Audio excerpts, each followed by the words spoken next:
everyone, I'm Maria. I'm the director at the Event School London. And if those of you who've been watching our interviews, you might be aware that not long ago, Siobhan Craven-Robins had the opportunity to interview me, and now I'm having my turn to interview her today. So welcome, Siobhan. Thank you for joining us. Thanks, Maria. Always good to see you. So for those of you who don't know, but if you follow our Instagram and social feeds, Siobhan is our lead wedding planning trainer. She delivers her certificate in wedding planning course and some masterclasses with us. So actually, Siobhan, what I'm interested to ask you, even for myself, is you've had such a successful career as a wedding planner. What attracted you to moving into teaching? Why do you take the time to do this? I think two things really, Maria, as to why I moved into it is number one, knowing you and the opportunity being presented. And number two, you know, when I first, obviously I'd guest lectured for you many moons ago, hadn't I, on the occasion, literally like an hour or 2 hour slot. But when you first approached me about this 3 years ago, you know, at that point I was 21 years into wedding planning and already started up the NAWP a couple of years before that. And so it's very much of the mindset of giving something back, which the NAWP does too. It's supporting the industry. And so I think it was really that I was at the right stage to do this. And yes, I absolutely love it. And I always have enjoyed sort of helping people. I've enjoyed the community spirit that exists in our industry. And I feel as lecturing now, I'm part of cultivating that. And obviously through NAWP and my experience over now 24 years, is I'm all for the industry's professionalism being set, that we're recognised for how good we are and for what we do. And, you know, sort of post-recession, the industry took quite a bashing. And I think that by training people correctly, helping them establish the businesses they should, to go out and have a professional business and market themselves correctly, it is part of supporting the industry from the ground, from sort of the ground up, really. So I think those two reasons. So Siobhan, you teach a wide variety of topics on the different courses. What's your favourite topic to teach? Gosh, I enjoy all of it. I think the inspiration part of it obviously is lovely, and students really look forward to that. But the whole module on how you create ideas or translate ideas into reality, and obviously because I'm still in the industry, that module is constantly being updated because I've got weddings to add to it, or new ideas or new things that I've seen. So I do particularly enjoy that. I'd say the other aspect that I really enjoy, and my feedback from the students is always that it's one of the most important things in the course, is the day that we're out at the venues. Not so much just really about showing the venues, it's all the people that I introduce them to that day. So it's about building that confidence that they can walk into a 5-star hotel, into a museum, into a private club, wherever, because they're going to be prospective business for these various venues. But it also gives them a great opportunity to see how we do all network and respond to one another. And as you know from the feedback from the students, they're always quite overwhelmed actually by that day and the people that they've met and how nice they are and how helpful they are. And I think that it really gives them the right impression of what our industry is like at the right level, you know, working with other professionals.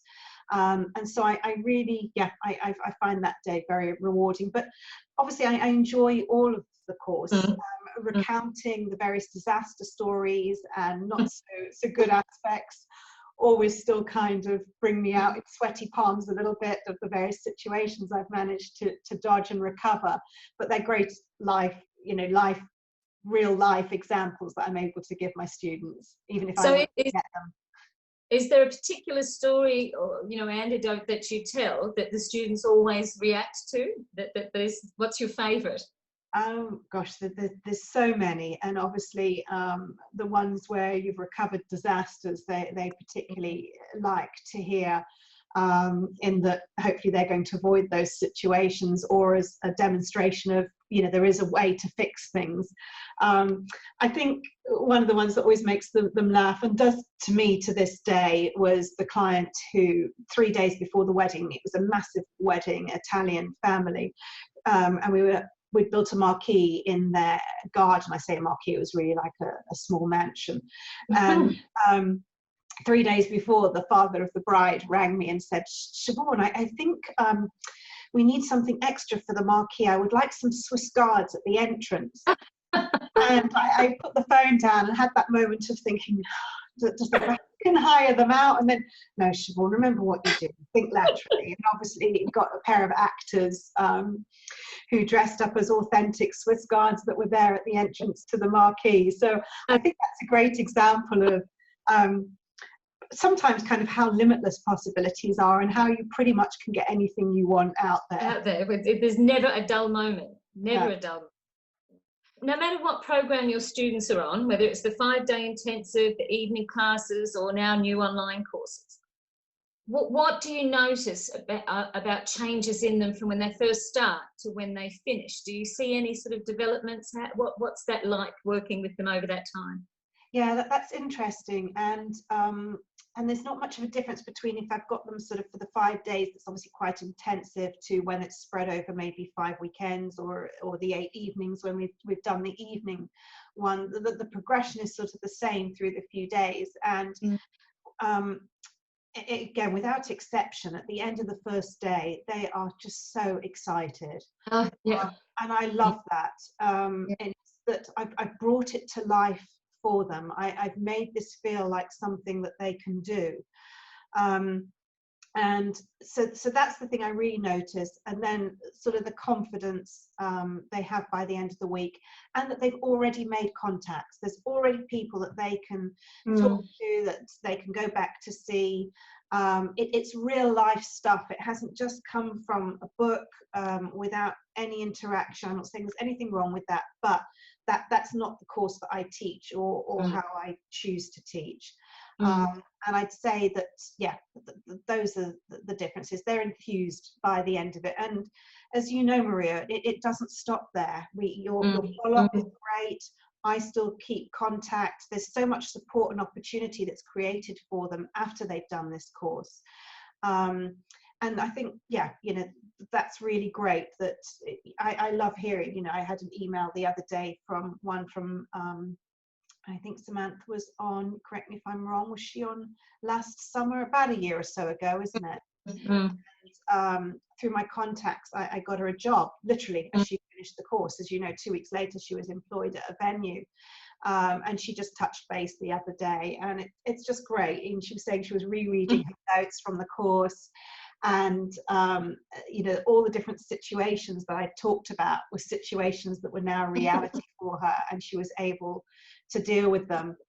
And I think that the other thing also that's important, and, you know, you're very sort of proactive in this, Maria, is we get the right people on the courses, don't we, as well? They really want to do this, whatever stage they're at, whether it's a complete career change for them, or they are in the events industry and wanting to move into wedding planning, or they're in a job and want to set up on their own.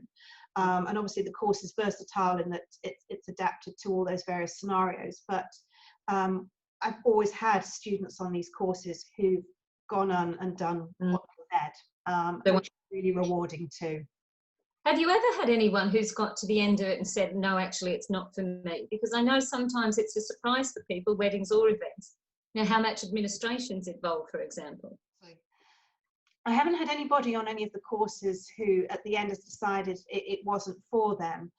But I think that's a lot down to sort of the screening beforehand as well. And obviously it's a big investment for them. It's a lot of time that you're putting into this, however they're doing it. You know, they're working it around their schedules. But I think certainly I can think of a couple of students who are maybe thinking they'd like to start up their own business, who at the end of the course have said, right, I want to go work in the industry first. I want to do this kind of job. And on the last one, actually, that we just ran in March, wasn't it? There was one student from that who actually veered far more towards the design side. And that week helped her realize that. And so actually now she's gone into a job in production and design, still within the wedding industry, but really with a slant on that, because what she realized through the week was that that's what really inspired her and what she wanted to do. And that was the first time we'd had that scenario on a course. And I thought, well, that's a good outcome. You know, she's got that education, she's been able to move on and get a job and have the confidence to do that, and the knowledge. Absolutely.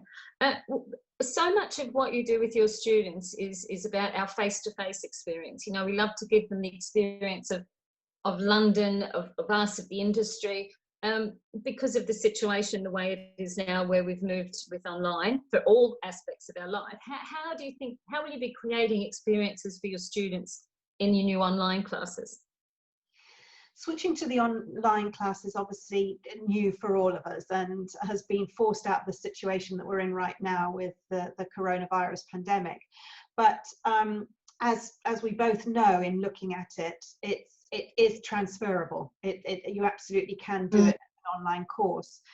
And the thing that really, when we were discussing it, that I was thinking about is obviously they're going to miss out on that sort of face-to-face, the venue tours, where they get to see venues and to meet people. But actually there's so much that can be done remotely. And in terms of the online 5-day certificate, I'm introducing a variety of guest speakers that are peppered across those few days. So it helps, I think, to stagger the learning, to keep it interesting, because here we are just trapped in front of a screen. None of us have a limitless attention span. So it's bringing, which is great, you know, I've got all these industry contacts, it's bringing them on board, and it's introducing them to the students, and yeah, making it a little bit more personable, that it's not just talking to me and looking at my slides and my examples. Thankfully now, you know, particularly with VR, there's a lot that's available online now where you can virtually visit venues too. Absolutely, absolutely. And I know on one of the event course that just ran, we had Emma Murray-Jones, who you introduced me to. You know, one of the highlights of that course were the guest speakers. And Emma came on, she was able to talk to the students about a range of events, but she has that wedding expertise. Melissa, who's just joined us, was a guest speaker. She'd worked in a range of events, and you're right, it helped to add a different dimension each time. And I did some tours myself, Virtually London, I think they were called, not long ago. So yeah, our industry is adapting to this new environment, and I guess our classes will too. Thank you. Yeah. So Siobhan, you and I both know that the wedding industry, like the professionals who work within it, are incredibly social. I know from my perspective that I thought the event world was social, and then through you, I've been involved from the wedding professional side of it, and they just love being together. They love meeting people. What are you missing about being not being able to be out and about? Yeah, I think it is exactly that. I mean, as a wedding planner, a lot of your week is in front of a screen. It's a very admin heavy job, but nevertheless it is punctuated with dealing with various people, various suppliers, your clients, going out to venues, having face-to-face meetings. And some of these meetings are absolutely essential. You can't do a virtual menu tasting, you can't do a virtual flower sample meeting. So obviously, hence, along with the social distancing and lockdown, etc., this is why all events have been postponed now till later on in the year, or even into next year. So I think right now for me, I'm missing the variety, because that's something I always say to my students is, no 2 days are ever the same, no 2 weeks are ever the same, no 2 weddings are ever the same. And you've got to thrive on that. I'm somebody who abhors routine. So working for myself and working in this industry very much suit me. So right now I'm hating the routine. It's just the same every day, albeit I'm doing slightly shorter hours. I'm in my office sort of 10 till 4, maybe 5 some days. I've taken a couple of long weekends too, so not really to do anything, but yeah. And so I'd say that's really what I'm missing in terms of interaction. that's still been needed. So yeah, I've been doing Zoom meetings with clients for our NAWP event. We're going to be doing that online. As you just said earlier, everybody's adapted to this situation. But I think there's only so long you can do it. And yeah, when we all get out to see each other, I think if it's allowed, there's just going to be group hugs everywhere. So you've got one of the highlights of the wedding industry year, well, the couple of highlights is the national. So for those of you watching who are not familiar, Siobhan's one of the founders and directors of the National Association of Wedding Professionals, and they offer some networking events a few times a year, and one of them was due to be run, the spring one would have been soon. You've had to flip that to the online? Yes, the online environment. A Zoom gathering just for members. Normally the networking events are also open to people who are interested in joining the NAWP and sort of various other people, but so we're keeping it shorter because you can't really do a 3-hour Zoom, and we've got 3 guest speakers who are relevant to what's going on right now, just to give people give our members some guidance too. Yeah. Well, that probably leads to a good question for us to finish on. Given that, you know, this is our new online life, we spend our lives in these squares and rectangles now. Do you have any tips for your students and graduates about how to make a positive impact, a good impression when you're in webinars, events, online meetings, you know, now that we are doing all of this online? I think it's just as in real life, that you're engaged, that you're proactive, that you seek out these people to meet them, albeit through a Zoom or whatever. That just as I say to my students, when you go to networking events, take cards. If somebody approaches you and gives a card, follow it up. So it's just the same now. It's just, yeah, without actually meeting them outside for a coffee, we're all sat with the mug of coffee on our desk.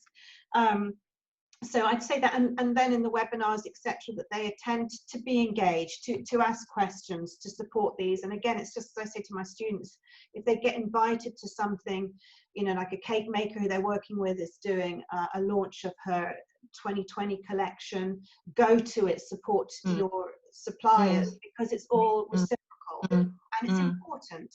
So the same online, go to these things, support them, be there. You know, as much as you can. That's the thing.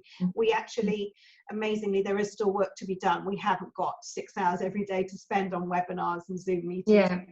You know, you've still got to treat it like a working day and allocate time to these things. But yes, where possible, engage. You know, there's still the opportunity to be meeting people and making new contacts. Absolutely. Oh, that's really good advice. Well, that's it for us. Thank you for your time today.